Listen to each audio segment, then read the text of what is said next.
Puji Tuhan, salam sejahtera Bapak Ibu, Saudara sekalian, keluarga GBDI El Shaddai Magelang. Kita bertemu kembali dalam Renungan 79. Rise up, bangkit, bergerak, dan berdampak. Hari ini kita telah tiba dalam pembacaan dari kitab Amsal pasal 13. Kita akan merenungkan satu tema yang berjudul imbalan. Imbalan itu artinya balasan ya, berupa pujian, tapi bisa juga berupa hukuman atas tindakan yang dilakukan oleh seseorang. Nah, apa yang kita bisa belajar dari Amsal pasal 13 ayat 21? Demikian firman Tuhan. Kejahatan mengejar orang berdosa, tetapi orang benar akan dibalas dengan kebaikan. Ayat ini jelas memberitahu kita ya, ada imbalan. Orang berdosa yang melakukan kejahatan itu dikejar atau memperoleh imbalannya masalah, ya, yang mendatangkan rasa sakit, sengsara dalam hidup mereka. Sebaliknya orang benar yang melakukan kebaikan, dia akan mendapatkan imbalan atau dikejar berkat, ya, mendatangkan kebaikan, promosi, ya, pahala dan sebagainya. Jadi mari hari ini kita renungkan imbalan apa yang mengejar kita, ya, apa yang sedang mengejar hidup kita, ya, apapun itu pasti akan menangkap kita. Jadi mari kita belajar bersama-sama ya, bahwa segala sesuatu dalam hidup ini, tindakan-tindakan kita akan membawa imbalan atau memberi kita upah. Ada konsekuensinya dari semua tindakan. Jadi mari kita belajar. Yang pertama kita belajar tadi ya, dosa itu mendatangkan imbalannya kejahatan, ya, kesedihan, kehilangan, rasa sakit dan masalah. Mari kita belajar, ini sesuatu yang sangat serius yang Tuhan beritahu kepada kita. Amsal 13 ayat 15, saya akan bacakan dalam dua terjemahan bahasa Indonesia sehari-hari atau terjemahan sederhana Indonesia. Yang pertama dalam bahasa Indonesia sehari-hari berkata begini, orang berbudi akan disanjung, orang yang tak dapat dipercaya akan hidup susah. Jadi kehidupan kita akan mengalami sukacita atau duka cita, kesusahan atau kesukaan, itu sangat tergantung bagaimana cara kita memperlakukan hidup kita, bagaimana cara kita bertindak, sehingga itu akan mendatangkan imbalan dalam hidup kita, ya, upah dalam apa yang menjadi tindakan kita. Terjemahan Saudara Indonesia dalam ayat yang sama, Amsal 13 ayat 15 berkata begini, siapa berpikiran jernih akan disenangi orang, siapa yang licik menghancurkan diri sendiri. Ternyata waktu seseorang berpikir melakukan tindakan-tindakan yang tidak berkenan itu bisa menghancurkan dirinya sendiri.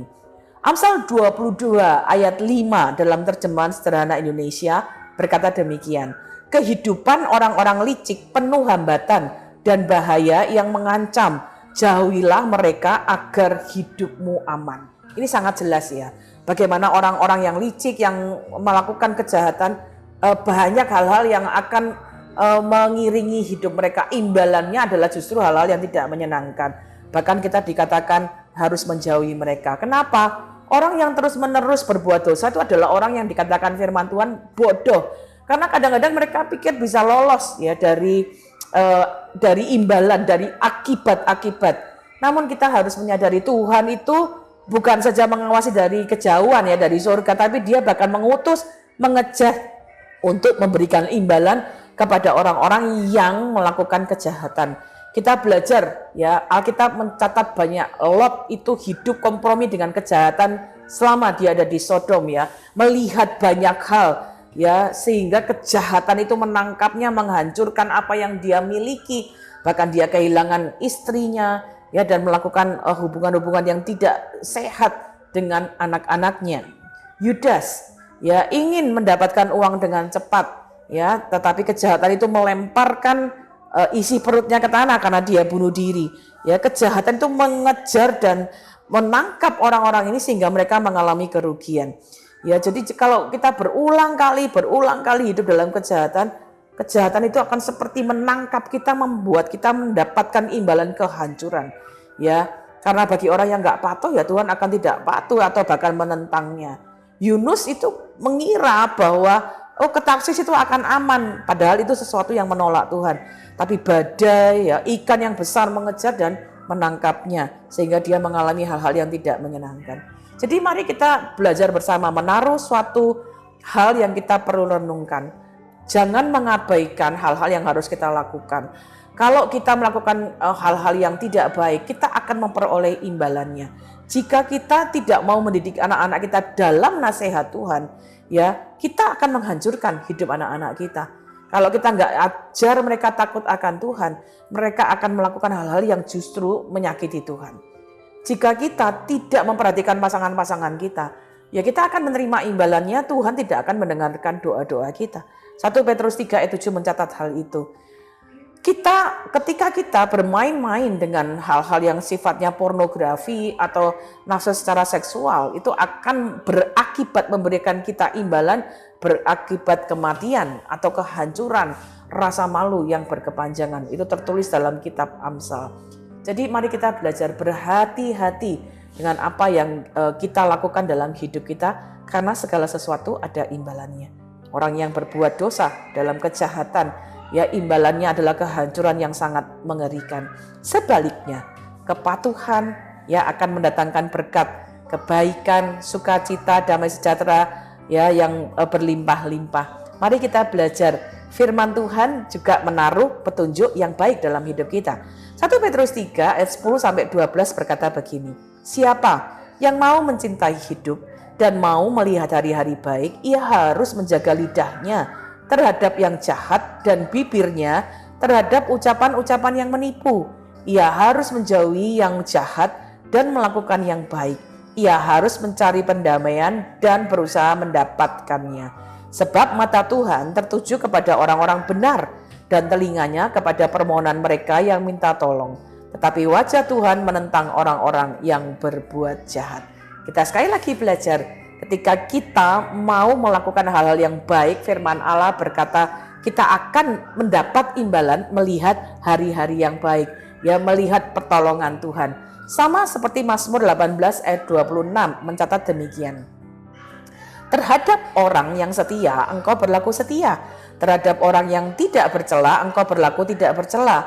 Terhadap orang yang suci, engkau berlaku suci. Tetapi terhadap orang yang bengkok, engkau berlaku belat-belit.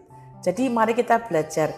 Ya, kalau kita mencari Tuhan dengan komitmen yang sungguh, mencari Tuhan dengan melakukan kebaikan, mengikuti hal-hal yang sesuai dengan kehendak Tuhan, itu akan menjadi imbalan yang membawa kita diberkati. Jadi apapun yang kita lakukan hari-hari ini, jangan lemah, jangan putus asa. Dalam kebenaran, ketika kita melakukan kebenaran, ada upah yang Tuhan sudah sediakan. Daud adalah salah satu contoh dalam Alkitab, ya, diberkati dengan berlimpah dalam banyak hal. Kita dapat belajar, ya, Daud itu adalah orang yang sangat mengasihi Tuhan, ya, taat melakukan kehendak Tuhan. Ya, meskipun dia sempat berdosa dalam beberapa hal, tapi Tuhan mengampuni dan memberkati hidupnya. Jadi mungkin kita juga belum sempurna, ya kita masih melakukan dosa, akui dosa kita, tinggalkan dosa kita, karena Tuhan mengampuni dan mau memulihkan hidup kita. 1 Korintus 15 ayat 58 berkata, sebab itu saudara-saudaraku yang kekasih, berdirilah teguh, jangan goyah, giatlah selalu dalam pekerjaan Tuhan, karena kamu tahu bahwa dalam persekutuan dengan Tuhan, jerih payahmu tidak sia-sia. Jadi Bapak Ibu Saudara, hari ini mari kita belajar. Ya, ada dua hal yang menjadi sesuatu yang kita benar-benar renungkan. Imbalan damai sejahtera, sukacita, atau imbalan kehancuran, ya kesengsaraan, tangisan, air mata yang kemudian merebut sukacita kita. Mana yang menjadi pilihan kita? Mana yang kita inginkan jadi imbalan? Pilih dengan sebaik-baiknya, lakukan dengan setia, ya Tuhan akan memberkati kehidupan kita. Mazmur 37 ayat 3 berkata begini, percayalah kepada Tuhan dan lakukanlah yang baik. Diamlah di negeri dan berlakulah setia. Bergembiralah karena Tuhan, maka Ia akan memberikan kepadamu apa yang diinginkan hatimu. Serahkanlah hidupmu kepada Tuhan dan percayalah kepadanya dan Ia akan bertindak. Firman Allah memberitahu kita, ya, bahwa Tuhan, ya, akan memberkati kita. Lakukan saja yang baik dengan penuh percaya kepada Tuhan. Ya, Tuhan akan memberikan imbalan yang terbaik dalam hidup kita. Cari Tuhan dengan seksama, cari Tuhan dengan penuh sukacita, Dia akan memberkati berlimpah-limpah.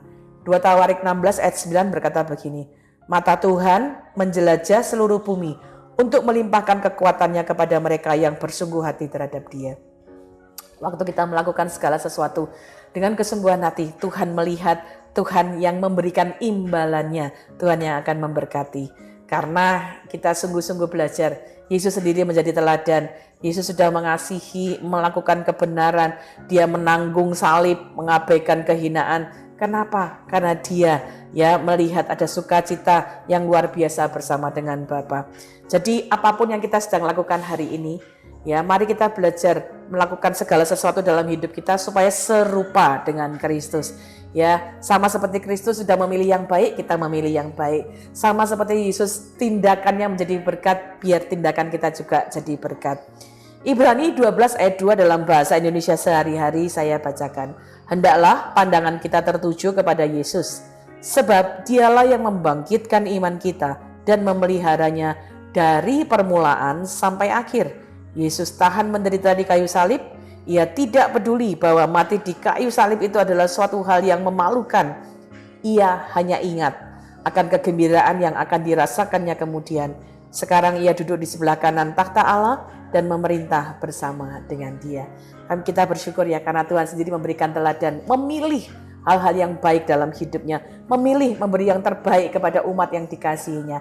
Karena itu waktu kita juga memilih melakukan hal yang baik, apapun yang kita lakukan memuliakan nama Tuhan. Puji Tuhan.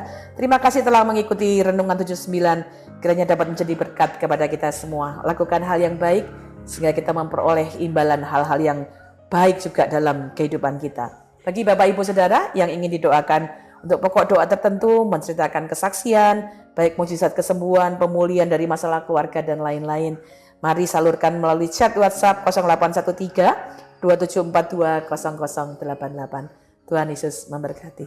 Bapa, kami mengucap syukur untuk firman-Mu, mengajarkan kami untuk dapat memilih dengan baik hal-hal yang kami akan lakukan dalam hidup kami. Karena kami menyadari segala sesuatu ada imbalannya, ada upahnya, ada konsekuensi yang kami harus terima. Dan biarlah itu konsekuensi yang baik, imbalan-imbalan yang baik. Tolong kami bijaksana dalam apapun yang kami lakukan. Berkati keluarga GBDI El Shaddai Magelang, supaya kami memilih melakukan hal-hal yang sesuai dengan kehendak-Mu. Terima kasih Bapa yang baik. Sebab siapakah di awan-awan yang sejajar dengan Engkau ya Tuhan? Ya Tuhan, Engkau Allah semesta alam. Engkau kuat ya Tuhan. Dan kesetiaan-Mu ada di sekeliling-Mu. Terima kasih Bapa. Di dalam nama Tuhan Yesus Kristus kami mengucap syukur dan berdoa. Haleluya. Amin.